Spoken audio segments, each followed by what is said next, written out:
Hey, welcome to Unleashed. I'm your host, Will Bachman. A listener asked me this morning, Will, I'm new to independent consulting. What is your advice on how to set my fees? There is no simple answer to the pricing question, so I'm going to share a series of observations / recommendations / reflections. I'm not going to give any specific numbers since fees can vary based on so many different dimensions, but hopefully this will be some help. So if you've got a specific situation where you aren't sure what to charge, you can email me at unleashed@umbrex.com, and I'll see if I can provide any useful perspective. So here's a series of thoughts. Number one, understand the universe of possible fee structures. The very best thing I've seen written on this is chapter 22 of the book by David A. Fields, The Irresistible Consultant's Guide to Winning Clients. Please do buy this book. It not only has great advice, but it's also funny and a pleasure to read, as opposed to a lot of books on professional services, which tend to be dry. This is a really easy to read book. So David explains fee structures using a 2x2 grid. So imagine, if you will, on the horizontal axis, you have when the fees are decided. On the left-hand side, we decide the fees before the project starts, and that would be fixed fees. On the right-hand side, we have fee structures where we decide the fees after the project ends, and those are variable fees. On the vertical axis, we have the basis on which fees are determined. The top is value-based fees, and the bottom is cost-based fees. So we have 4 quadrants. And in order of increasing margin to you, in David's experience, the lowest margin is variable time and materials. So our lower right-hand quadrant. In this structure, if you finish a project in record time, the client gets a great price and the consultant gets paid less. So the consultant is penalized, in effect, for being more efficient. The next better is fixed time and materials. You scope out how much time it will take, let's say 100 hours, you apply your hourly rate, and boom, that's how you price it. So you're basing it based on time and materials, but you set a fixed price. And then if you can get it done in less than 100 hours, boom, you're golden. The next better margin is a value-based fee. So you and the client say, this project will generate $1 million of value. So let's say a fair cost for the project would be 10% of that, or $100,000. Who wouldn't pay $100,000 to get $1 million of value? If the project takes you a day or a year, the client really doesn't care as long as she gets that $1 million of value at the end. Finally, the best potential margin to you along David's premium curve is success fees. So, for example, on a procurement project, you may get to keep 10% of all the savings that you generate. This may seem like a decent deal to the client. After all, they don't need to pay anything if the project is not successful. So the potential upside to you can be much greater. And then there are 2 hybrid fee structures that David lays out. So number 5 of all these is the variable time and materials with a cap. So do not agree to this. It's the worst possible world for a consultant.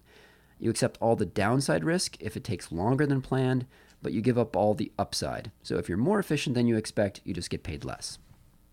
And number 6 is a value-based fee with a success bonus. This can be the best margin for a consultant. With the value-based fee, you agree with the client on a price that reflects the value you expect to deliver, but maybe discounted slightly. And then if you happen to over-deliver, you also get some upside, so your interests are aligned with the clients all the way through. There's a lot more wisdom packed into that chapter, and I do recommend getting the book to read it in more detail. Number 2, my perspective on fixed fee versus time and materials. Using a fixed fee makes a lot of sense if the scope of the project can be clearly defined, where you know just what the deliverable is going to look like, and the project can be bounded in time and space and scope. An example might be a commercial due diligence of a target for a PE company. You know that it's going to take you 3 weeks. You know it's going to involve interviewing 40 experts and a B2B survey. You've done 20 of these. You have the work plan. You have a ghost of the deliverable. Or, for example, you're going to do a lean operational diagnostic of a plant. And you've done this plenty of times. You have a standard set of things you're going to look for. You have a template for what you're going to do. An advantage of fixed fee for the client is that they don't need to worry about the price once you've agreed on it. And if you're efficient and get done quickly, well, that's good for you and good for the client. They get their results done earlier. The client still gets the value. And if you take a long time, well, tough luck to you. The client isn't going to have to pay extra. The problem with using a fixed fee, of course, is that it takes a lot of brain power to determine in advance exactly what you'll be doing and what the scope is going to be. So you have to agree with the client what is in scope and out of scope.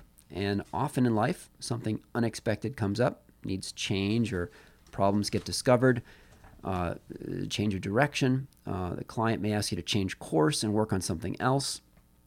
In those cases, if you're on a fixed fee, you may have to do a renegotiation on how the new thing is out of scope and require revising the fee, or negotiate what in-scope thing gets dropped. And the whole negotiation may not be a super positive thing for the relationship. Whereas if you're on a time and materials basis, then it's a whole lot easier. You just say, okay, today instead of doing that other original thing A, we'll be doing thing B, and I'm still going to charge you for one day today. On a post-merger integration, for example, it could be hard in advance to know exactly how much work is going to be required. So to sum up, if you have a clearly defined project that will be under your control and you can accurately scope it, fixed fee can be a good way to go. If you have a relatively small project, it may not be worth the brain power and the time to negotiate a fixed fee. And if you have a longer project with uncertainty, then a fixed fee can be a lot more challenging. Point number 3. That last point applies to independent consultants working as an individual. As soon as you start adding people to your team, it starts making more sense to use a fixed fee rather than itemizing the rate and time of each team member. Number 4, if you haven't yet connected with peers to find out some benchmark rates, one very rough rule of thumb is take the annual cash compensation that you would expect to be earning if you had a full-time job right now. If you just left a job, you could use that salary. And so then double that and divide that by 250 to get a very rough daily rate. Because if you hit 50% utilization, you'll obviously earn that same salary. And of course, your last job probably had benefits that were worth about 30% of your cash comp, healthcare, retirement contributions, insurance perhaps, some days off. So to really be even with your salary, you need to do better than 50% utilization. But that formula is just a place to start. If you would expect to earn $125,000 per year, then you double that, you get $250,000, and you divide by 250, so you should target $1,000 per day. If you would expect to be earning $250,000 per year, then you would target $500,000 divided by 250 equals $2,000 per day.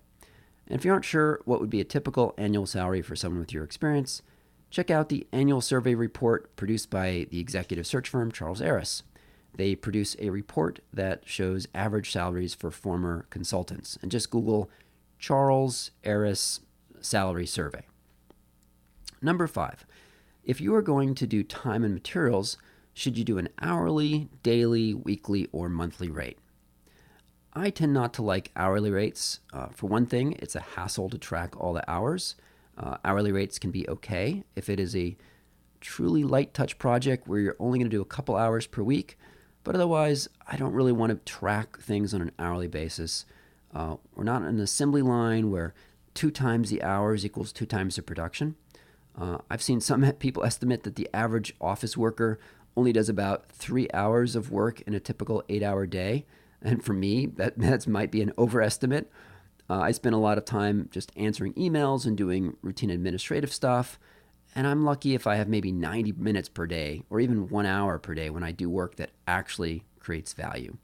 The other 7 to 10 hours per day are sort of worthless, but that 1 hour is amazing. So how should I charge for that if I'm billing by the hour?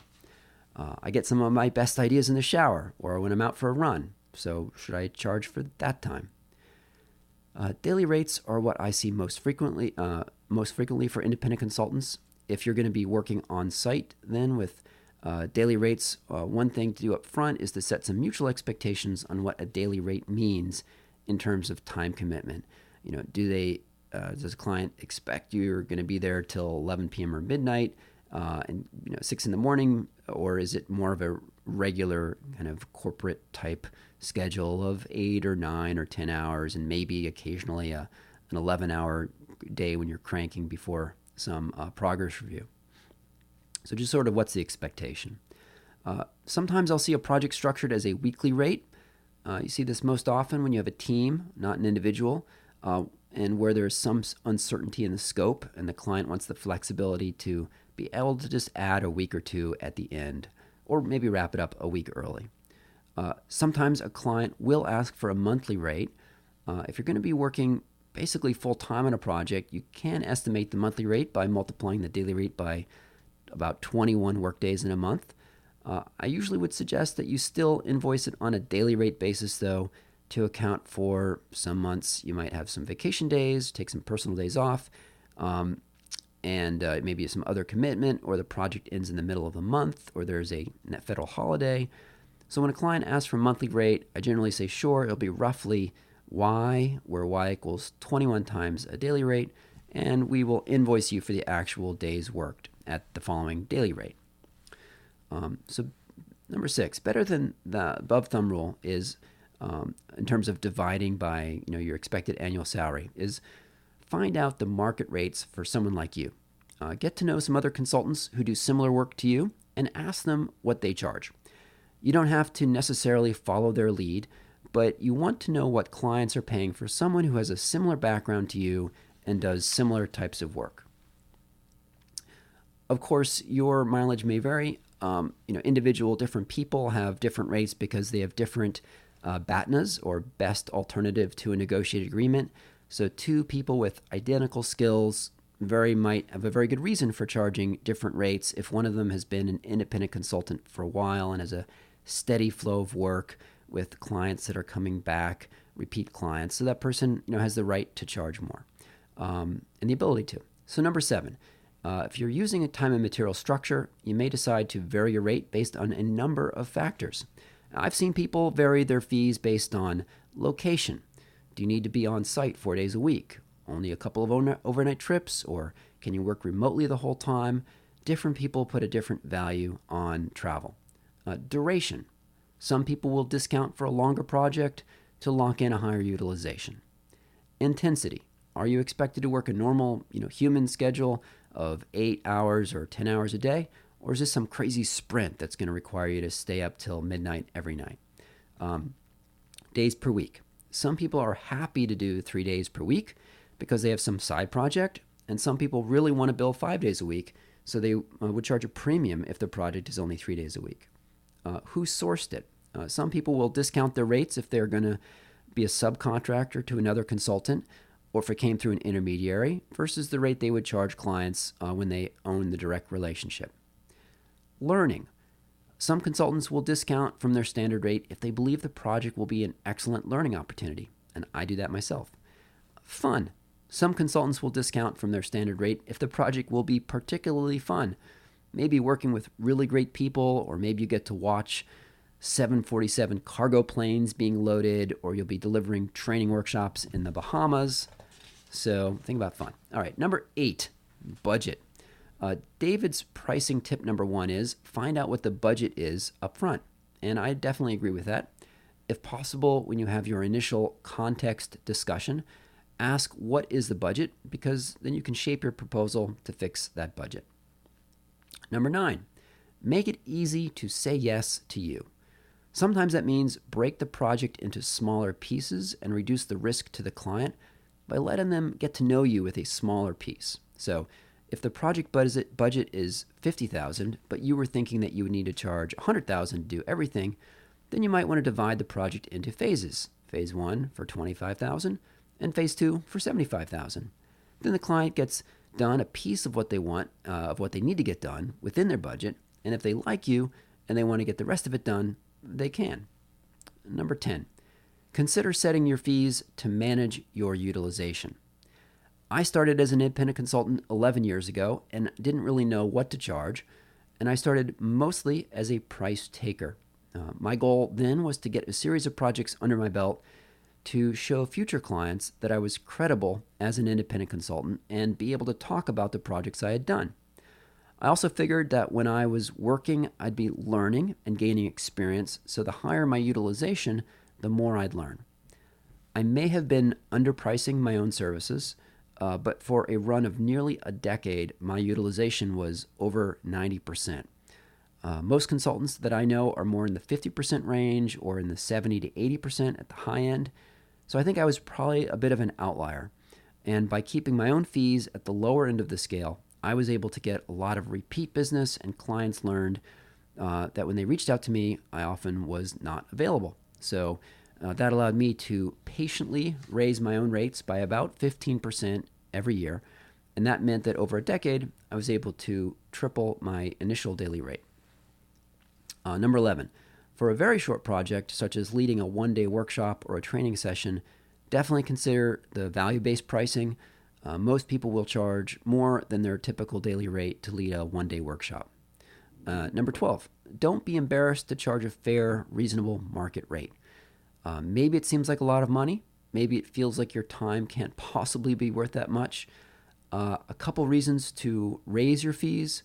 There is some placebo effect, and clients may value your advice and contribution more highly if they are paying more for it. So you actually have higher impact. As a related point, if your fees are too low, clients may not take you seriously or not even consider you for a possible project. Saying, we were expecting to pay X, but he charges only 50% of X, so he must not have the experience we require or the necessary gravitas or client demand, or he'd be charging more. And if your fees are high enough, you can afford to invest what it takes to over-deliver and delight your client, and you'll also be able to invest in staying in touch and occasionally providing some advice for free and not charging for every little thing. Number 13, this podcast is not intended to be an exhaustive discussion of how to negotiate the fee.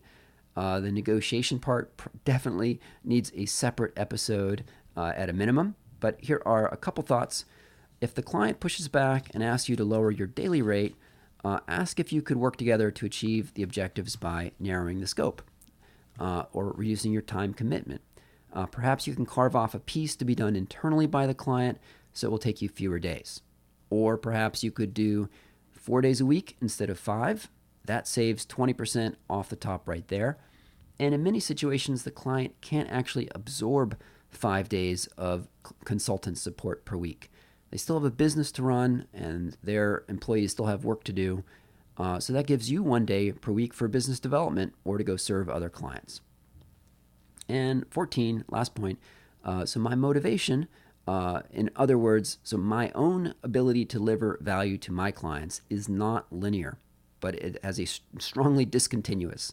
So there is some number, let's call it X, and I don't want to go below, because if I do, my motivation drops off significantly if you're imagining kind of an XY graph.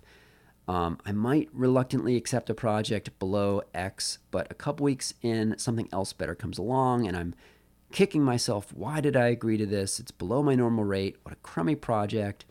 And in that state of mind, I'm not just going to do my best work. But if the rate is above X, my ability to deliver does not scale up linearly. So if I'm charging 130% of X, I don't have the talent to deliver 30% more value than if I were just charging X. So the point of that discussion is know what X is for you. Where is your motivation discontinuous?